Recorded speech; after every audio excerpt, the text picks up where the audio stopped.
Bismillahirrahmanirrahim. Assalamualaikum warahmatullahi wabarakatuh. Kita lanjutkan lagi kajian kita ya. Masih dalam topik baliho hantu ya. Berarti sekarang kita masuk ke seri kedua. Seri kedua. Ya. Oke. Di seri kedua ini aku nggak puasa. Kalau seri kemarin puasa, maka aku ngopi dulu. Bismillahirrahmanirrahim.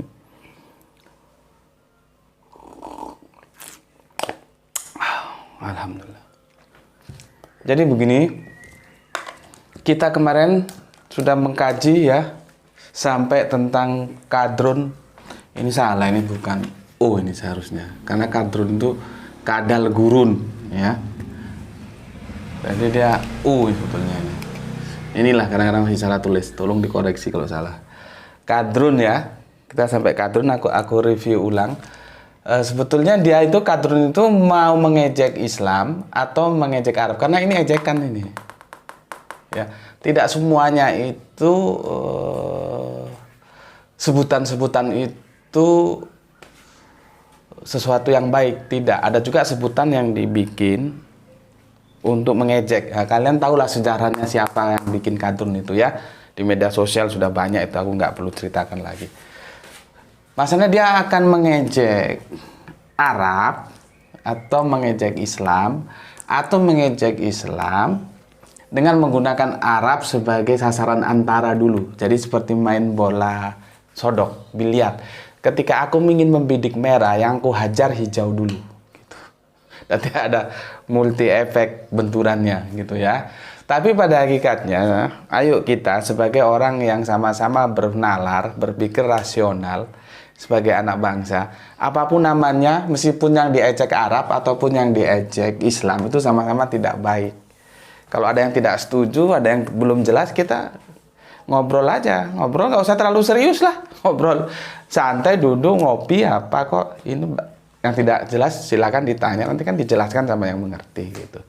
Karena seharusnya paradigma mengejek sebagai orang-orang yang berpikir dalam perspektif ilmiah ya, itu harus dihilangkan. Yang ada bukan mengejek tapi mengajak ya.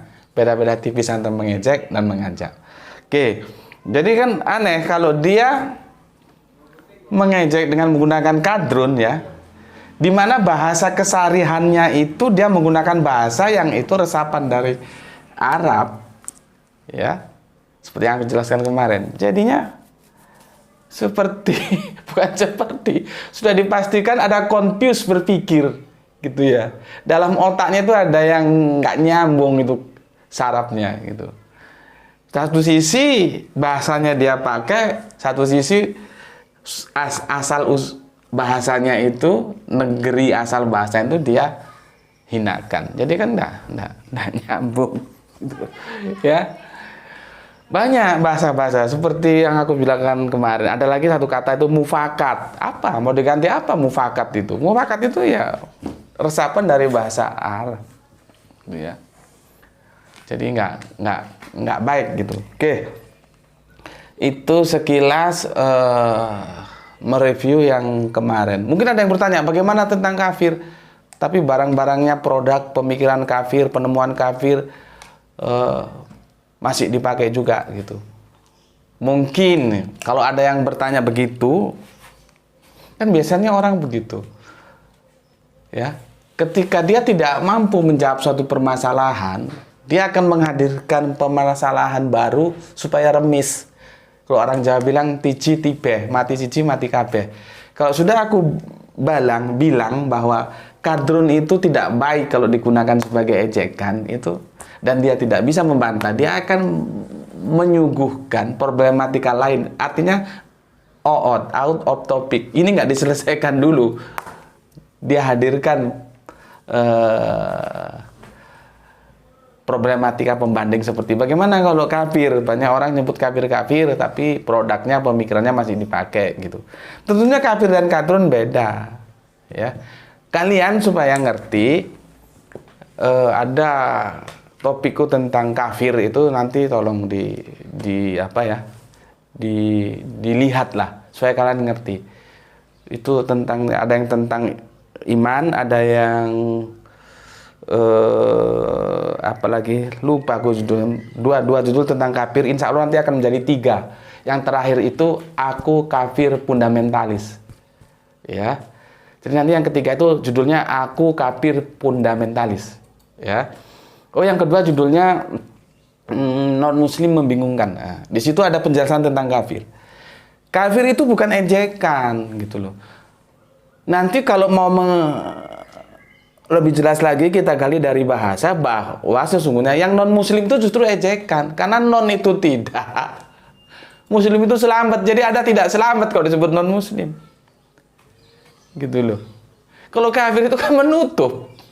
Sekarang coba gunakan otak Anda lebih senang aku bilang non muslim apa lebih senang aku bilang kafir? Pilihan ada di Anda. Masalahnya kalian kan gebleknya nggak habis-habis, tapi nggak mau tanya, gitu ya. Kalau kita berbicara teologis, maka kembalikan ke domain teologis, jangan politis, gitu loh. Orang Allah sudah kasih sebutan kafir kok diganti non muslim, jadi kacau. Gitu. Non muslim itu justru buruk, artinya tidak selamat. Kalau kafir kan menutup, gitu. Ya, oke. Jadi nggak sama, Mas, nggak sama ya, nggak sama. Kemasukan air kupingku tadi sepertinya. Nggak sama. Oke, sekarang aku lanjutkan. Berarti ini paham ya bahwa kafir itu bukan ejekan ya. Jadi kalau itu diajukan untuk membantah ini tidak apple to apple, sudah melenceng jauh. Oke, aku lanjutkan. Sekarang kalian pernah dengar begini, aku tidak begitu pandai menulis Arabiannya, ya. Sorry kakiku gini supaya agak rileks duduknya. Aku tidak begitu pandai menulis Arabiannya. Sebetulnya kalau aku pandai menulis Arabian, aku tulis itu akan lebih jelas. Nanti berubahnya itu di urutan keberapa. Orang tulisan Latinku aja hancur, apalagi nulis pakai tulisan hijaiyah Arabian itu lebih hancur lagi. Kalian nggak ngerti baca justru, ya. Itu kelemahanku gitu. Seandainya ngerti, kalian lebih enak mengikuti, lebih jelas gitu, karena tahu urutan dia berubahnya di mana-mana. Seperti begini, contohnya begini. Dalam bahasa Inggris aku kasih contoh, go, when, gone. Ya. Go berubah menjadi when, berubah menjadi gone. Nah, jadi berarti gone itu di urutan ke-3, when kedua, sedangkan go itu pertama gitu loh. Ya, tergantung nanti dia ada pada temponya yang mana. Ini semua berimplikasi terhadap tempo ya. Presentnya kemana. Begitu juga misalkan she thousand gitu ya. Di apa namanya? Di aturan main bahasa Arabian juga begitu. Nah, masalahnya aku tidak mampu menuliskannya dalam tulisan-tulisan Arabian. Nanti kalian cari guru di sekitar kalian, mungkin bisa membantu kalian ya. Oke, maka aku langsung ke Latinnya saja. Ada sebuah hadis ya, itu mengatakan begini, baligu ya, baligu anni. Ini transfer ya, kalau ada salah-salah dikit dimaklumi. Transfer huruf, kalau mau aslinya ya ditulis ke dalam Arabiannya ya. Seperti aku jelaskan yang lalu-lalu. Transfer tuh nggak bisa 100% benar ya. Baligu ani walau ayatin. Yang menarik itu di sini, walau itu tetap sudah menjadi bahasa Indonesia ya, walau itu dari bahasa ini gitu loh. Makanya kita nggak punya walau, kita punya walau itu dari bahasa Arabian yang diserap ke dalam bahasa Melayu menjadi raw material bahasa Indonesia. Dan ini semua harus dipahami dalam sudut pandang sastra. Masalahnya sekarang kan, aku keluar dulu mumpung masih ingat.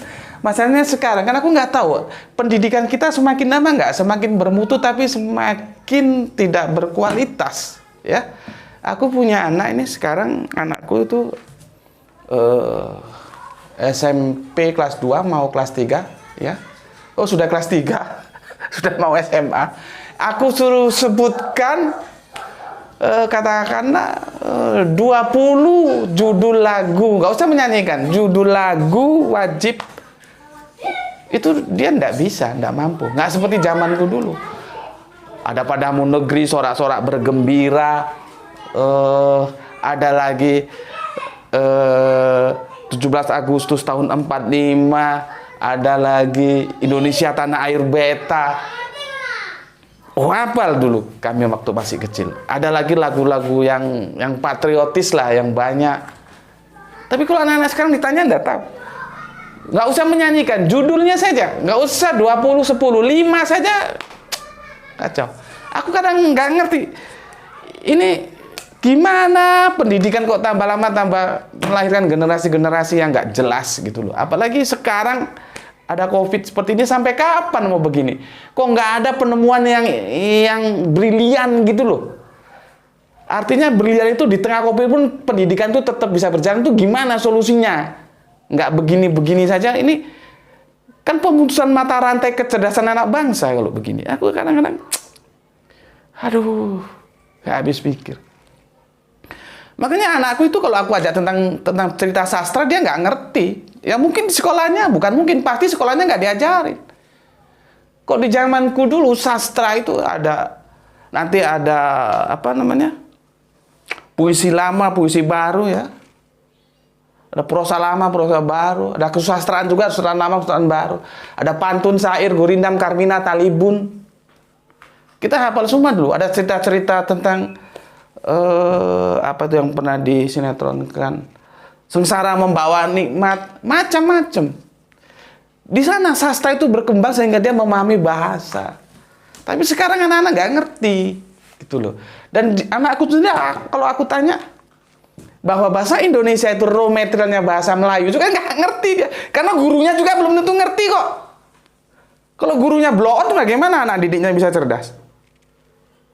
Itu kacau gitu ya. Makanya kalau kalian tahu, soneta yang dijadikan Rhoma Irama sebagai nama grup musiknya, itu salah satu nama dari kesusastraan baru. Namanya soneta gitu loh. Itu bukan Rhoma Irama yang bikin. Dia ambil itu jadi nama grupnya soneta gitu loh. Akhirnya karena kebiasaan kita suka meniru, semua grup dangdut itu ta semua. Ada yang monata, ada yang sonata, ada yang Venita. Karena unsur kreatifnya buntu gitu loh. Nama lain banyak kok. Jiplak-jiplak yang nggak karu-karuan gitu. Jadi nggak, seniman tuh harus cerdas, jangan asal jiplak sana, jiplak sini. Oke, aku jadi kesana tadi. Jadi kalau kita belajar sastra, dulu kami itu ada sastra itu dalam pelajaran bahasa. Bahasanya oke, sastranya oke. Bagus jadinya, itu membentuk mental. Karena sastra itu bahasa yang halus, membentuk karakter kita juga menjadi halus gitu ya. Oke, aku lanjutkan kok jadi ke sana ya. Ayatin itu satu ayat ya. Satu ayat. Dariku, baligu, yang mau aku bidik ini baligu. Baligu, ya. Apa baligu itu? Ya, mari kita lihat. Baligu adalah, baligu itu, Waalaikumsalam. Oh iya, ya maaf ya, nanti ya, maaf nanti. Ada tamu. Mangke Bu nggih, nggih ngapunten. Baligu itu adalah sampaikanlah. Sampaikanlah. Sampaikanlah. Sampaikanlah. Sorry, tadi ada ibu-ibu nawarin pisang. Sampaikanlah ya. Sampaikanlah ya. Dari aku itu walau satu ayat. Nah, ini perintah dakwah. Jadi kalau kamu itu sebetulnya ngerti ayat ini, setiap kamu, setiap aku, setiap kita semua itu diperintahkan dakwah. Walaupun hanya satu ayat yang kamu ngerti. Ya satu ayat itu kamu sampaikan. Ini loh, sampaikan ini, perintahnya ini loh, sampaikan ini loh. Nggak harus menunggu kamu hafal satu Al-Quran, enggak. Gitu loh. Apa yang kamu bisa, apa yang kamu dapatkan. Seperti ini ya, makanya kalau kamu dapatkan kajian-kajian dari Gus Bekti, jangan kamu terima sendiri, kamu ambil sendiri, sampaikan. Terutama dengan keluargamu, baru teman kantormu, teman kerjamu, teman jamaahmu, baru pada yang lain. Sampaikan. Oh, mereka tidak terima, itu bukan urusanmu. Seperti aku juga kan hajar-hajar saja, aku sampaikan saja. Masalah kalian mau terima atau tidak itu bukan urusanku, urusanmu, gitu loh. Begitu juga kamu sampaikan, masalah mereka terima atau tidak bukan urusanmu. Karena ketika kebenaran itu disampaikan, itu kemungkinannya dua, diterima atau ditolak. Meskipun benar itu jangan kamu harap semua mau menerima, enggak. Islam itu benar ketika disampaikan Kanjeng Nabi. Apa semua Arab-Arab Bahlul itu nerima? Kan enggak. Gitu loh. Jadi jangan nunggu kamu hafal satu Quran baru kamu mau dakwah, enggak. Perintahnya sederhana kok. Sampaikan. Oke. Ya, balighu anni walau ayatin, ya. Nanti cek di hadis yang lengkapnya ya. Jadi sampaikanlah dari aku walau satu ayat. Sampaikanlah.